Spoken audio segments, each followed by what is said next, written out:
নেত্রকোনার দুর্গাপুরের লক্ষ্মীপুর গ্রামে এই মুহূর্তে আমরা রয়েছি। শহীদ সন্তোষ স্মৃতি ফাউন্ডেশন দুর্গাপুর মুক্ত দিবসে আজকে ফ্রি মেডিকেল ক্যাম্পের আয়োজন করেছে। প্রত্যন্ত অঞ্চলের মানুষের দোরগোড়ায় স্বাস্থ্যসেবা পৌঁছে দেওয়ার জন্যই তারা এই আয়োজন করেছে। আমাদের মধ্যে রয়েছেন ধারাভাষ্যকার নজরুল ইসলাম, যিনি ইতিমধ্যে খুব বিখ্যাত হয়েছেন, আপনারা দেখেছেন অনলাইনে, এবং তিনি পরিচিত মুখ দুর্গাপুরের। তিনি এখানে বিশেষ অতিথি হয়ে এসেছেন। আমরা তার কাছ থেকে জানবো তার অনুভূতি কি এই প্রত্যন্ত অঞ্চলের গ্রামের মানুষের যে স্বাস্থ্যসেবা সেই সম্পর্কে। আচ্ছা নজরুল ভাই, আপনি তো একজন সমাজের সুন্দর চিন্তার মানুষ, সুশীল মানুষ, সুশীল সমাজের মানুষ।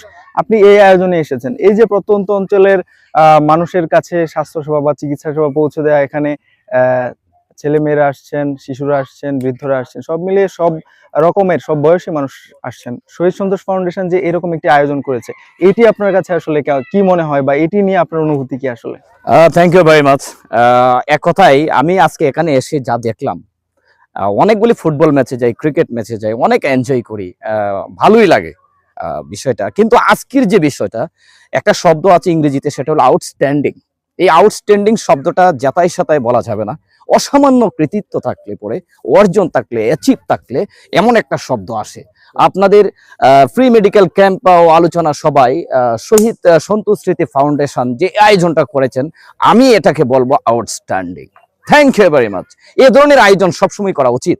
আচ্ছা, এই যে সব ধরনের সব বয়সী মানুষেরা আসছেন, এটি আমরা মানে গ্রামাঞ্চলে মানে এক জায়গায় স্বাস্থ্যসেবা এটি পাওয়া খুব মুশকিল হয়ে যায়। এই যে সব ধরনের মানুষ আসছেন এবং বৃদ্ধরা আসছেন, চিকিৎসা সেবা নিচ্ছেন, নিশ্চয়ই সেটি আপনাকে অনেক বেশি আনন্দিত করছে আজকে। অবভিয়াসলি আমি আজকে অনেক আনন্দিত, আমি অনেক খুশি। আজকে মনে হচ্ছে আমি মানে অনেক দিনের পরে কি যেন একটা পেলাম, কি যেন একটা দেখলাম। এ ধরনের আয়োজন আমরা সবাই মিলে যদি করি, যারা আছে প্রত্যন্ত অঞ্চলে, রুরাল এরিয়াতে মানুষ কিছু আসছে, যারা নাকি আপনারা ভালো সেবা পায় না, ভালো ট্রিটমেন্টটা পাচ্ছে না, তাদের ভালো চিকিৎসাটা পেলে পরে তো তারা ভালো থাকবে নাকি। যেমন এই একটা উইন্টার সিজন, এই সিজনে যদি আমরা তাদেরকে ভালো কিছু দিতে পারি, তারাও কিন্তু হোপফুলি রাত্রে ঘুমোতে পারবে ভালো, স্বপ্ন দেখবে ভালো। তারাও এটা ভাববে আসলে আমরা যদি অসুস্থ হয়ে পড়ি, আমাদের দেখার মতো কেউ নেই, কিংবা আমরা ভালো চিকিৎসা পাবো না, এটা কিন্তু তাদের বোঝার সুযোগ নেই, এবং এটা তারা ভাববেও না। তারা আনন্দের সহিত থাকবে, তাদের অভিভাবক আছে, আমরা আছি, সবাই মিলে আমরা তাদেরকে সাপোর্ট দিব। তবেই কিন্তু আমাদের এই সোনার বাংলাদেশ আরো সুন্দর হবে, এই সুন্দর মানুষগুলি আরো সুন্দর থাকবে। অনেক অনেক ধন্যবাদ আমাদেরকে এই বিশেষ সাক্ষাৎকার দেওয়ার জন্য। অনেক ভালো থাকবেন।